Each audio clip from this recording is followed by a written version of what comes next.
나와 내 집은이라는 말씀 제목을 달았는데요. 오늘 읽은 본문 말씀에 나오는 표현이죠. 오직 나와 내 집은 여호와를 섬기겠노라. 누가 한 말이에요? 지금 읽고 있는 책 제목에 달려있는 사람의 이름입니다. 여호수아가 백성들을 향해서, 이스라엘 백성들을 향해서 한 말이에요. 오직 나와 내 집은 여호와를 섬기겠다. 자기는 여호와 하나님을 섬기겠다. 근데 15절 말씀을 다 읽어보면 만일 여호와를 섬기는 것이 너희에게 좋지 않게 보이거든 너희 조상들이 강 저쪽에서 섬기던 신들이든지 또는 너희가 거주하는 땅에 있는 아모리 족속의 신들이든지 너희가 섬길 자를 오늘 택하라. 이 말씀에 있는 내용만 보니까 예전에 섬겼던 신이든가 아니면 이 가나안 땅의 신이든가 그 중에 하나 너희들이 택해라. 그래서 너희의 신으로 섬겨라. 근데 나는 오직 여호와 하나님만을 나의 하나님 신으로 섬기겠다. 이렇게 얘기하는 말씀이에요. 상황이 있겠죠. 어떤 상황에서 이런 말을 하고 있는지를 우리가 알면서 그 내용을 함께 나누면서 이 말씀이 우리에게 주신 하나님의 음성으로 들리는 시간 되었으면 좋겠습니다. 이 얘기의 단락은 어디서 시작하냐면요. 바로 앞장 23장에서 시작을 합니다. 23장 1절 제가 메모에 적어놨어요. 주님께서 주변의 모든 원수를 멸하시어 이스라엘에게 안식을 주신 뒤에 오랜 세월이 흘러서 여호수아도 나이가 많이 들었고 늙었다. 지금 여호수아가 나이가 많아서 늙은 때예요. 그리고 이런 얘기를 하고 있는데 이게 상황의 배경이에요. 다시 한번 읽어보면 주님께서 하나님이 주변의 모든 원수를 가나안 땅에 들어가서 가나안 땅에 살고 있었던 가나안 땅으로 들어가는 이스라엘을 대적하는 모든 적들을 이기게 하셔서 다 이기고 난 뒤에는 이스라엘이 편안해지고 안식했죠. 어디서요? 가나안 땅에서. 가나안 땅에 들어가서 그 땅에서 살기 시작했어요. 그 땅의 주인이 된 거예요. 이스라엘 사람들이. 근데 그렇게 된 뒤에 시간이 얼마나 지났어요? 오래 지났어요. 근데 오래라고 표현은 했지만 엄청 오래는 아니에요. 아직 여호수아가 살아있어요. 그러니까 10년, 15년, 20년 이 정도일 것 같아요. 그 정도 시간이 지났어요. 새로운 땅에 가서 새로운 삶에 적응하는데 시간이 얼마나 걸릴까요? 여러분들 이민생활 해보셨잖아요. 여기가 내 집이지. 여기 사는 거 참 편안하다. 이렇게 느끼신 게 몇 년쯤 걸리시던가요?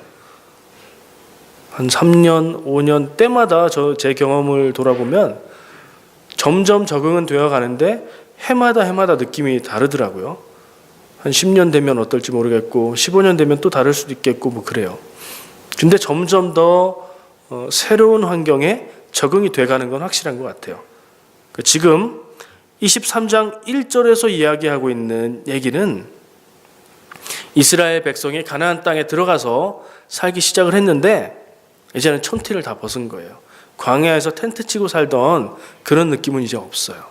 가나안 땅에서 집 짓고 번듯하게 집 짓고 농사 지으면서 도시를 이루면서 사는 삶이 마치 우리가 옛날부터 그렇게 살았던 것처럼 익숙해질 때쯤 저는 그런 느낌으로 들렸어요. 이스라엘 백성이 가나안 땅에 들어가서 적응 다 했어요. 이제 우리 땅이에요. 그런 거 새삼스럽게 말할 필요도 없어요. 거기서 어떻게 살아가야 되는지 이제 다 알아요. 그런 때쯤. 근데 아직 여호수아가 살아있을 그때 여호수아가 백성들 이렇게 대표들을 모아요 다. 근데 나이가 많고 늙었다 이렇게 하는 거 보니까 이제 하나님 앞으로 갈 날이 멀지 않았어요. 한 민족의 지도자로서 그리고 가나안 땅에 정착해 들어가는 일을 함께 했던 지도자로서 이제 자기가 이 땅에서의 생명이 날짜가 거의 다 끝나간다는 것을 느끼고 사람들을 모아서 하는 말이라면 중요한 말이겠죠. 아주 중요한 말을 하는 거예요. 이 백성들에게 유언이라고 생각하고 마지막 한마디 남길 말을 하려고 23장 전체를 이야기하고 24장의 앞에 있는 내용들까지 이야기하고 15절에 와서 결론을 지금 얘기하고 있는 거예요. 근데 그 중간에 쭉 다루고 있는 얘기는 뭐냐? 이집트에서 살던 우리를 이집트에서 나올 수 있게 인도하시고, 광야에서 생활 중에 사건마다 일마다 먹을 것이 없을 때 먹을 걸 주시고, 적들을 만났을 때 이기게 하시고, 어려움을 만나서 넘어서게 하신 그 하나님, 그 하나님의 은혜들을 쭉 얘기해요. 그러니까 우리가 읽어보면 이전에 우리가 나눴던 말씀들이 복습이 되겠죠. 그런 내용들을 다 얘기하고 나서 지금 이 15절, 너희가 여호와 하나님 섬기는 게 마음에 안 들거들랑 너네 강 저편, 여기서 말하는 강은 요단강이죠. 왜요? 요단강을 건너야 가나안 땅으로 들어가니까요. 요단강 저편에서 너희들이 섬기던 신, 누구죠 그게? 그게 어떤 신이죠? 여호와 하나님 아닌가요? 잘 모르겠어요. 근데 말씀으로 봐서는 여호와 하나님이 아닌 것 같아요. 어쨌든 그 신이든지 여기 가나안 땅에 들어와서 가나안 사람들이 믿고 있었던 신이든지 그 중에 택해라. 어떻다면요? 여호와 하나님 섬기는 것이 좋지 않게 보이거든 너희들이 택해라. 하나님 믿고 하나님 없는 것처럼 다른 신앙 갖고 살아라. 그런데 나와 내 집은 여호와 하나님만 섬기겠다. 자연스럽게 느껴지세요? 저는 이 말씀을 읽으면서 뭔가 좀 이상했어요. 이스라엘 백성은 우리가 알듯이 유대인, 하나님 믿는 사람들이잖아요. 근데 그 사람들한테 왜 이런 얘기를 하죠? 이상했어요. 죽음을 앞둔 지도자가 백성들을 향해서 남기는 마지막 말, 유언이라고 볼 만큼 중요한 말인데 이 말이 꼭 필요하다고 느껴서 했을 텐데 왜 하나님의 백성에게 다른 신을 선택하든지 아니면 하나님을 믿어라, 제대로 믿어라 하는 것처럼 들리는 말을 하고 있을까요? 지난날에 하나님의 은혜를 되새겨주면서 10여 년, 20여 년 살다 보니까 광야에서 살던 기억은 희미해지고 그 땅에서 사는 기억만 이제 생생하고 거기서 어떻게 잘 살까 이렇게 살아가고 있는 사람들한테 그 얘기를 다시 해주면서 그때 인도했던 하나님의 은혜 기억하느냐라고 말하면서 하나님 믿기 싫으면 다른 신들 믿어라. 근데 나는 하나님 믿겠다. 결국에 이게 자유롭게 선택하라는 말일까요? 저는 그렇게 들리지 않고 쭉 읽으면서 보니까 다시 한번 여호와 하나님 섬기는 믿음을 깊이 한번 되새기고 너희들 삶 가운데 있는 우상 섬기는 하나님의 뜻과 다른 거기에 마음을 두고 살아가고 있는 태도를 좀 돌아보고 제발 좀 하나님 섬기면서 살아라 하는 말처럼 들려요. 믿음의 재다짐을 거의 강요하는 것처럼 저는 들렸어요. 여러분들 그렇게 느끼시나요? 아까 우리가 살아온 이민 생활을 이야기했어요. 이민 생활, 캐나다 와서 사는 삶이 가장 짧은 분이 강승모 목사님 가정이겠죠. 지금 일주일하고 2주가 채 안 됐어요. 또 오래되신 분들은 더 오래되셨죠. 우리의 삶은 어떤가요? 이스라엘 사람들이 광야 생활이 잊혀지고 희미해지고 가나안 땅에서 사는 삶이 익숙해질 무렵인데 우리는 어떤가요? 우리는 한국에서 살던 삶이 희미해지고 캘거리의 삶이 익숙해졌나요? 저는 그렇더라고요. 한국에 가보니까 한국이 더 편하지 않아요. 캐나다 캘거리가 더 편해요. 생각하던 한국의 모습이 아니에요. 많이 달라져 있고 제 생각과 제 기준도 많이 달라져 있더라고요. 그만큼 여기 삶에 적응이 된 거겠죠. 여러분들도 차이는 있겠지만 다들 이민의 삶에 적응되어 있고 적응되어 갈 거예요. 근데 한번 비슷하게 얘기해 보면 그럴 때쯤에 다시 한번 뭔가 한번 중요하게 기억해 보라고 요때 돌아봐야 되는 잊으면 안 되는 중요한 게 있다는 얘기.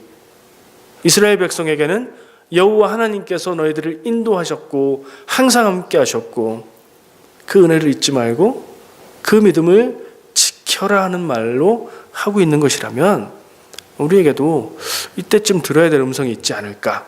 저는 이제 말씀을 보면서 그런 생각이 드는 거예요. 제가 아까 이상하다고 한 부분 있죠.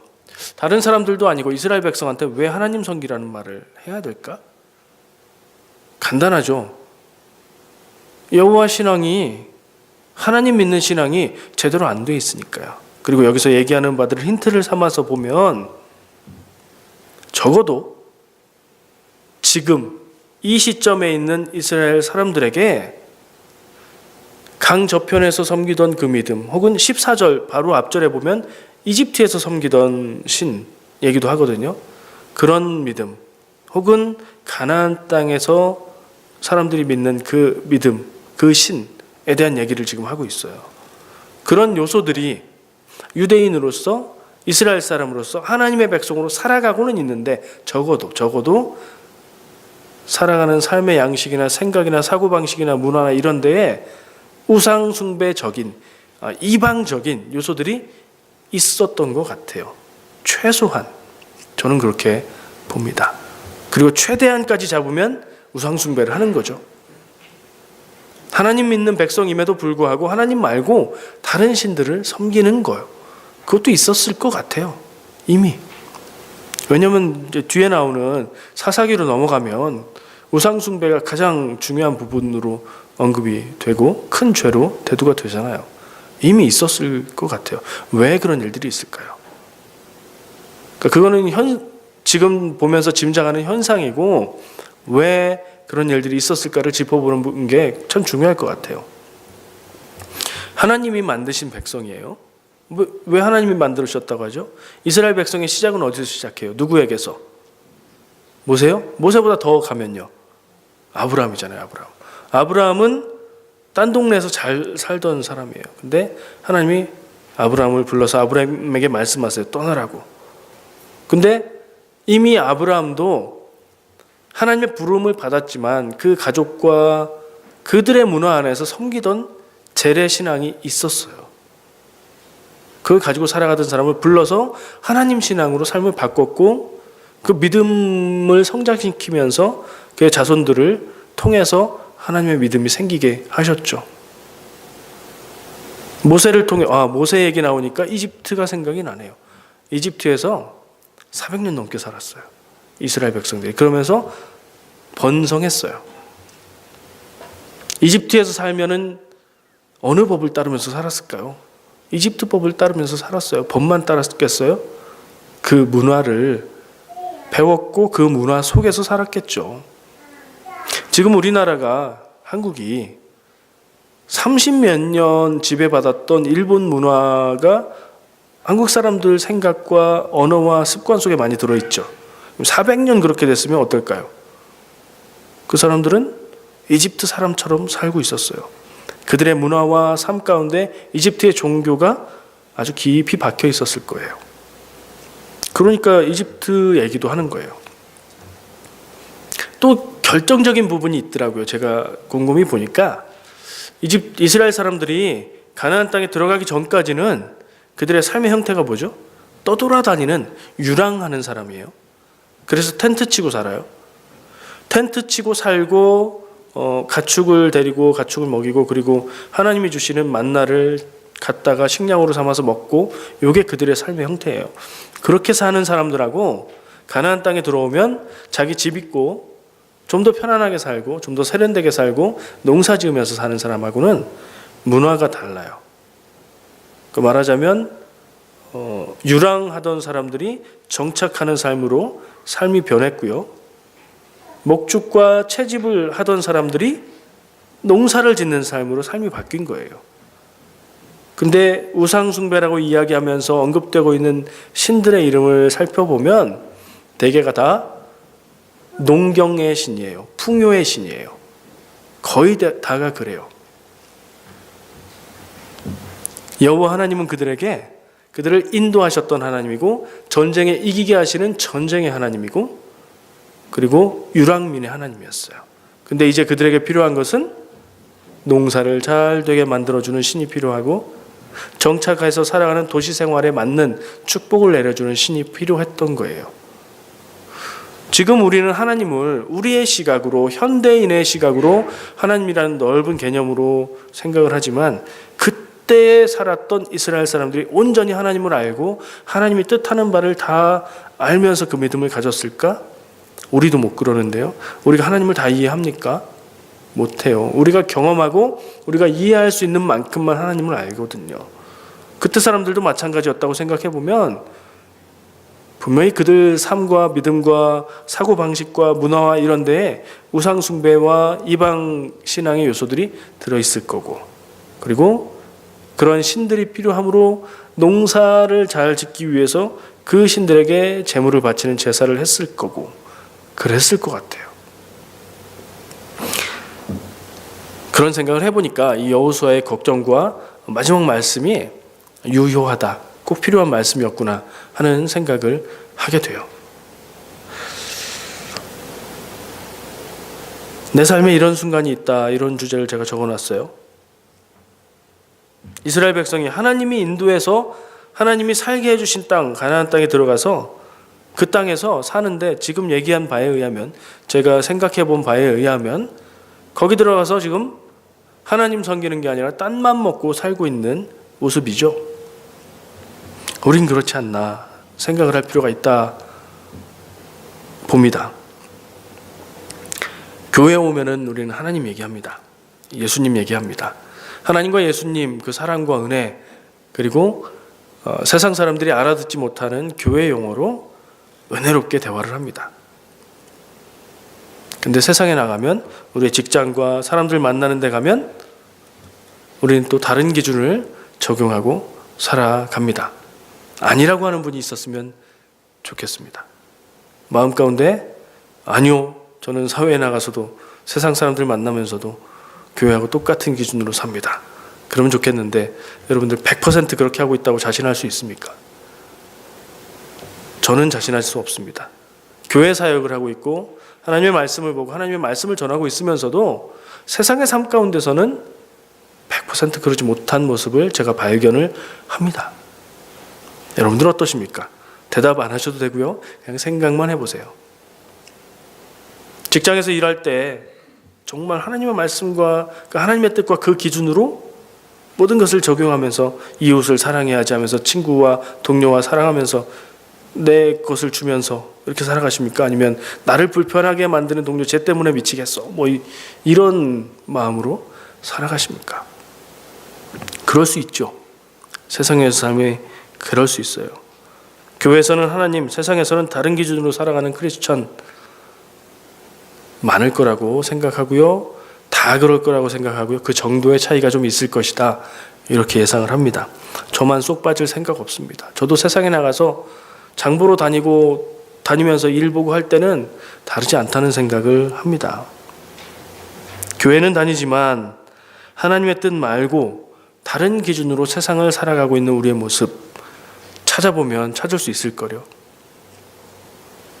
제가 어떤 심각해지라고 훈계하는 뜻으로 얘기하는 게 아닙니다.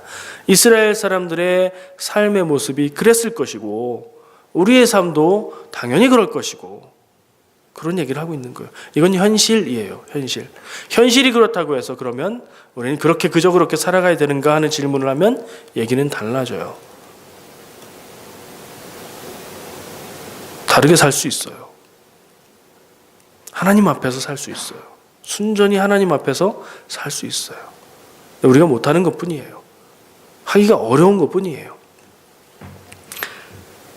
제가 2016년 올 초에 주보의 표지에다가 교회표를 싣기 시작했어요. 여러분들 여겨보셨는지 어떠셨는지 모르겠어요. 기억하는 분 계세요? 펴보지 않고. 저도 정확하게 기억은 못해요.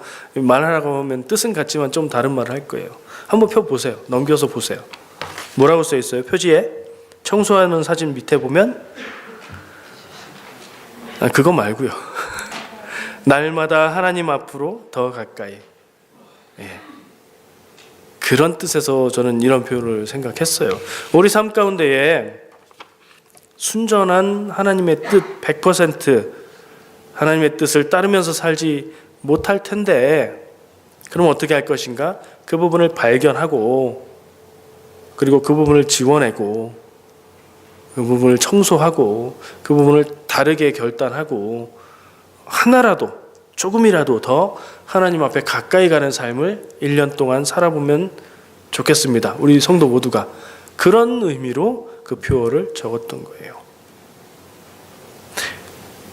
여호수아도 아마 그런 뜻 아니었을까요? 여호수아도 백성들을 향해서 지난날에 하나님의 은혜를 쭉 언급하면서 다른 신을 섬길 거면 다른 신을 섬겨라. 애매하게 양다리 걸치지 말고. 근데 나는 여호와 하나님만 하나님으로 믿고 의지하고 살겠다. 이거 생략된 거죠. 그러니 너희도 여러분들도 하나님 여호와 하나님만 참 하나님으로 믿고 의지하고 그 믿음으로 살아라. 그런 얘기 하고 있는 것 같습니다. 모르는 소리다. 이런 주제가 다음에 써 있어요. 이거는 말씀의 얘기가 아니에요. 제가 전하고 있는 주제가 아니에요. 여기 써 있는 걸 이렇게 생각하는 사람도 있을 수 있다고 얘기해요. 무슨 얘기냐면 여호수아가 늙어서 옛날 생각만 한다. 지금은 옛날과 다르다.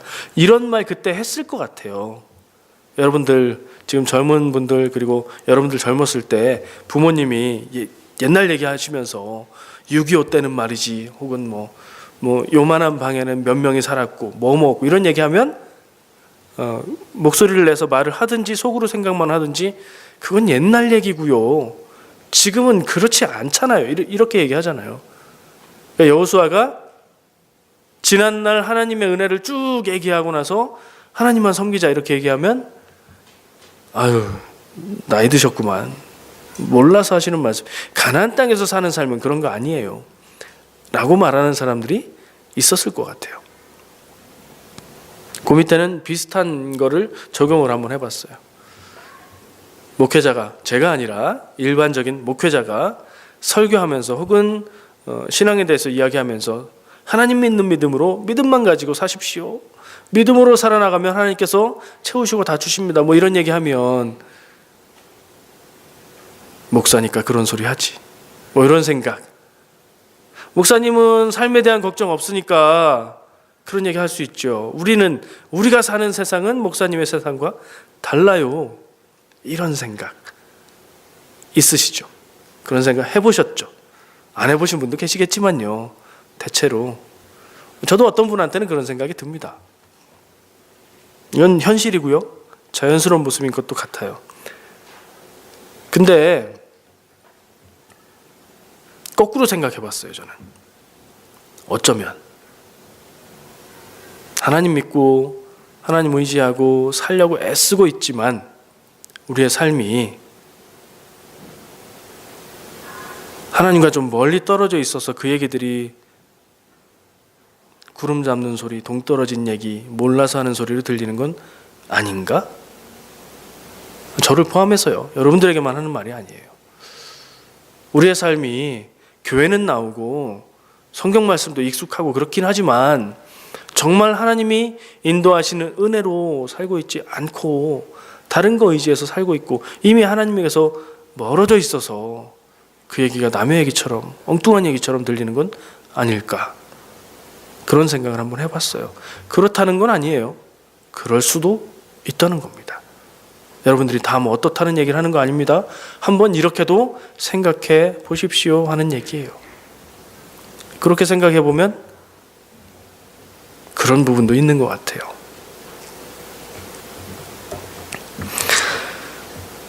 이집트에서 나올 때도 힘들었죠. 그냥 나온 거 아니잖아요. 광야 생활하면서 말 하나마나 힘들었죠. 광야에서 사는 게 쉬울 리가 없잖아요. 가나안 땅에 들어가서도 그냥 들어간 거 아니잖아요. 전쟁하고 막 수년간 그러면서 들어갔죠.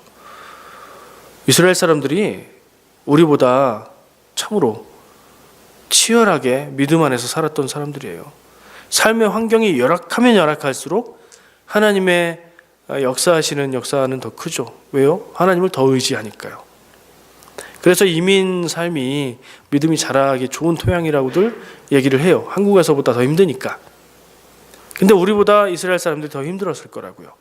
그건 뭐 비교해보나 마나예요.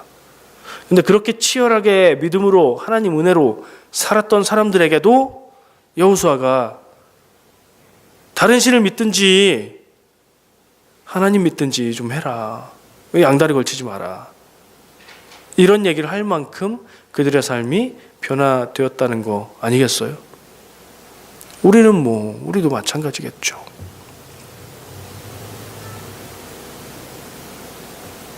마태복음 6장 24절 다들 아시는 말씀이에요. 제가 읽어드려 볼게요. 새번역 성경입니다. 아무도 두 주인을 섬기지 못한다. 한쪽을 미워하고 다른 쪽을 사랑하거나 한쪽을 중히 여기고 다른 쪽을 업신여길 것이다. 너희는 하나님과 재물을 아울러 섬길 수 없다. 마지막 부분, 너희는 하나님과 재물을 아울러 한 번에 섬길 수 없다. 사람이 두 주인을 섬길 수 없다. 성경에서는 우상이라고 이야기하죠. 다른 신이라고 이야기하죠. 근데 제가 아까 얘기한 대로 대체로 그 다른 신들, 우상들은 농경사회의 신들이었고 풍요의 신이었어요. 농경사회에서 풍요를 원하는 건 뭐죠? 잘 살기 원하는 거죠. 농사가 잘 돼서 내 곳간에 그득그득 쌓였으면 좋겠고 그 돈으로 바꿔서 통장의 잔고가 쭉쭉쭉 올라갔으면 좋겠고 걱정할 것 없이 이 땅에서 사는 삶에 부족함 없이 살았으면 좋겠다. 그 마음이 담긴 거예요. 우리도 똑같죠. 현대인이라고 그 마음 없는 거 아니잖아요. 우리는 경제가 좀 달라지고 제도가 달라졌을 뿐이죠. 그 끝에는 뭐가 있어요? 현대사회의 시스템 중에 자본주의가 있어요. 자본주의는 자본이 주인되는 것 같아요. 그러니까 돈이 주인되는 것인 것 같아요. 현실이 그래요. 캐나다는 좀 아닌 것 같기도 해요. 근데 우리의 조국 한국의 현실이 그렇고요. 세계에 큰 영향을 미치는 나라 미국의 현실이 그래요. 돈이 모든 것을 다 움직이는 물신이라고 말해요. 만문. 돈의 힘이 세상을 지배해요. 돈의 힘이 교회를 움직여요. 돈의 논리가, 자본의 논리가 출세하는 것을 귀하게 여기고 더 많은 것을 가지는 것을 좋게 여기는 성공의 논리가 교회 안에서 축복의 이름으로 바뀌어서 선포되고 있어요. 교회 전체적으로도 그렇고요. 우리 개인의 마음속을 들여다봐도 우리도 여호수아가 이야기하고 있는 우상 숭배, 직접적으로 그 행동을 하진 않아도 가지고 있어요. 보니까 말씀을 준비하면서 보니까 저 역시도 그런 부분이 있어요. 그런 거에 대한 고민과 걱정들, 그것 때문에 어떻게 해야 되나 잠 못 이루는 시간들이 있어요. 그래서 이 말씀이 여호수아가 이스라엘을 향해서 하는 말씀만이 아니고 오늘 우리에게 하시는 하나님의 음성이 되는 것 같습니다. 마지막 주제예요. 언약갱신. 주석을 이렇게 뒤져서 보다 보니까 이런 표현이 나오더라고요. 근데 요 표현에 제가 눈이 딱 걸렸어요. 들어보지 않으셨어요? 오늘 광고 시간에? 이런 단어? 아까 제가 이따가 얘기할게요 했던 거 있죠. 송구영신 예배 아니고 언약 예배로 합니다. 그게 특별한 게 아니고요. 웨슬리 전통에 있는 거예요. 그러니까 존 웨슬리, 감리교 창시자 존 웨슬리가 했던 예배 전통이에요. 매해 마지막 날에 언약 예배라는 표현은 언약 갱신 예배를 줄여서 표현한 거예요. 언약은 뭐죠? 하나님의 축복의 약속. 그걸 리뉴한다는 거예요. 다시 갱신한다는 거예요. 하나님의 약속은 변하지 않죠. 그럼 누가 갱신해야 돼요? 우리가요. 하나님이 약속해 주신 그 약속에 대한 우리의 마음과 우리의 생각과 삶을 돌아보는 그 눈을 다시 한번 리뉴해야 된다는 거예요. 갱신해야 된다는 거예요. 그래서 웨슬리는 1년에 한 번씩 매년 마지막 날 믿음을 돌아보고 삶을 돌아보자. 그런 의미에서 언약 갱신 예배를 했던 거예요. 그걸 발견하고 저는 작년부터 송구영신 예배, 의미가 크게 다르진 않지만 그날 지난해 떠나보내고 새해를 맞는 것, 그게 다가 아니라 우리의 믿음의 삶을 한번 다시 돌이켜보고 하나님의 은혜를 되짚어보고 어떻게 살 것인지 다시 한번 생각해보는 언약 갱신 예배, 줄여서 언약 예배로 드리고 있는 거예요. 올해도 그래서 12월 31일 7시에 언약 예배 드릴 거예요. 여호수아는 이 얘기를 하기 위해서 지난 시간 동안 인도하시고 함께 하셨던 하나님의 은혜를 얘기해 줘요. 우리도 돌이켜보면 하나님의 은혜 많죠. 다들 고백하잖아요. 이 땅에 캘거리에 캐나다에 나와서 이민해서 살게 하신 건 그때는 내 선택이라고 생각했는데 지금 돌아보니 하나님의 인도하심이었어요. 왔을 땐 아무것도 없고 영어도 못했고 아무것도 몰랐는데 하나님의 은혜로 지금 이렇게 살아요. 이런 고백들 다 하시죠. 그 얘기하고 있어요. 똑같은 얘기들이에요. 우리도 다시 생각해보면 정말 그때는 그 하나님이 문제를 풀어주시고 하나님이 힘주시고 그래서 견뎌왔던 날들의 그 감격이 기억 속에 있잖아요. 지금은 이미 그런 것들이 문제가 아니게 돼버렸고 다 할 수 있게 됐고 편안하고 그러니까 그냥 지난 일로 우리의 삶에 묻혀 있잖아요. 그것처럼 여호수아는 백성들에게 지난 시간들을 하나님의 은혜를 헤아리라고 이야기해 주는 거예요. 그 하나님의 인도하심을 리마인드 해주고요. 하나님이 주신 은혜를 리마인드 해주고 그리고 하나님을 온전히 섬기라 라고 유언을 하고 있어요. 제일 마지막 줄에 제가 이렇게 써놨어요. 써놓고 보니까 노래 제목 같더라고요. 흐르는 강물을 거꾸로 거슬러 오르는 연어 말고 배처럼. 강물을 거꾸로 배가 가려면 어떻게 해야 되죠? 강물을 거꾸로 간다는 표현을 잘 못 알아들을 수도 있어요. 강이 흐르잖아요. 흘러가는 강의 흐름을 역행해서 강의 상류로 배가 올라가려면 목적지가 강의 상류에 있어요. 거기에 가려면 배는 어떻게 해야 돼요? 물에 띄우고 기다리면 어디로 가요? 배는 그냥 물에 띄워놓으면 어디로 가요? 하류로 가서 끝에 가면 어디로 가죠? 바다로 가잖아요. 근데 목적지가 그 반대쪽에 있으면 배는 어떻게 해야 되죠? 노를 젓든가 모터를 돌려서 동력을 켜서 가든가 돛을 올려서 바람을 타고 무슨 방법으로든 거꾸로 올라가는 노력을 해야 되죠. 그걸 멈추면 노를 막 저 올라가다가 팔이 힘들어요. 잠깐만 쉬자. 탁 놓으면 어떻게 돼요? 다시 뒤로 가죠. 신앙생활이 그거랑 똑같지 않나? 요거를 내가 지금 노젓기 힘들어서 놓고 쉬고 있지 않나? 봐야 되는 순간이지 않는가? 이스라엘 백성에게도 그런 순간 여호수아가 얘기했고 우리도 이민의 삶 가운데에 그런 순간이 있고 지금이 그 순간이면 다시 생각해 보면 되지 않나? 다시 놓줘야 되겠다.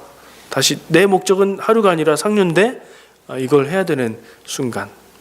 이런 얘기 성경 말씀을 통해서 나에게 주어질 때 놓치지 말고 그게 언제가 됐든 삶을 돌아보고 은혜를 돌이키고 하나님 믿는 믿음 안에서 내가 살고 있나 바라보고 요거 하는 기회로 삼으시면 여러분들에게 축복이 될 줄로 믿습니다. 기도하겠습니다.